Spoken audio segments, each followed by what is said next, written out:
Zdaj to nekako kažejo tudi podatki. Svetovni gospodarski forum recimo ocenjuje, da bo do leta 2025, se pravi, to je kar čez nekaj leta, ne, zaradi nove delitve dela med stroji in pa ljudmi nastalo kar 97 milijonov novih delovnih mest. Tukaj vemo, da nekatere panoge, nekatere skupine bodo zagotovo nekoliko bolj prizadete, recimo napoveduje se, da rudarstvo, gradbeništvo, proizvodnja, transport so tiste panoge, kjer nekako tudi pričakujemo, da so mogoče bolj v velikem deležu recimo neki nizko izobraženi delavci, te pa tudi že sicer sodijo med precej recimo manj privilegirane oziroma zapostavljene družbene skupine. Vendarle, gledamo iz pozitivne strani, iščemo pa nekako poklice, ki so najbolj iskani. Se pravi, kaj iščemo oziroma kaj se bo iskalo v prihodnosti.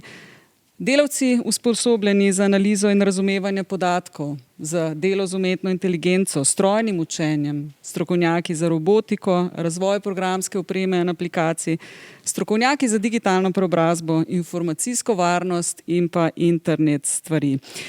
Jaz bi tako rekla, če želimo en tak napredek, ki bo vključujoč za vse, se pravi, in da bo čim bolj pozitiven za kar najširši krog prebivalcev, jaz mislim, da moramo vse nas opolnomočiti in pa nekako opremiti z nekimi novimi znanji, ki nam bo omogočila tudi ta dvig ravni izobraženosti in pa recimo da digitalnih znanj.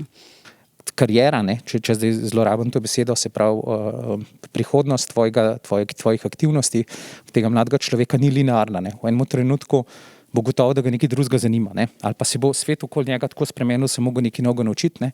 In takrat ne mu bo zdrsnilo, ne. Zdrsnilo v smislu, da bo mogel začeti znova in ne bo znal, ne. In pač, da ga naučimo, da pač prova, ne, se pravi, malo tudi tolerance do tveganj, da ne bo neko varno okolje njega vedno, ko bo imel začrtano linearno pot in zdaj sem pa, ne vem, doštudiral to in to, zdaj moram pa iti v tej smeri naprej v poklicih preteklosti, ampak da to zna nadgrajevati, ne, in se upa tvegati in se upa pač spremeniti svojo odločitev in poskusiti nekaj drugega.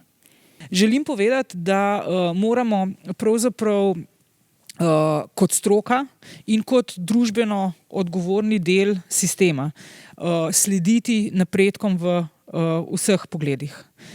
Identificirati v tem strokovnem smislu predvsem, kaj so tista temeljna znanja, in samo naša odgovornost je, kako, na kakšen način bomo otroke pripeljali do tega, da bodo to počeli odgovorno, na način, da bodo spoštovali v prvi vrsti človeka in razumeli, da smo mi tisti, ki na koncu se odločimo, katera znanja, katera orodja bomo uporabili in predvsem s kakšnim namenom.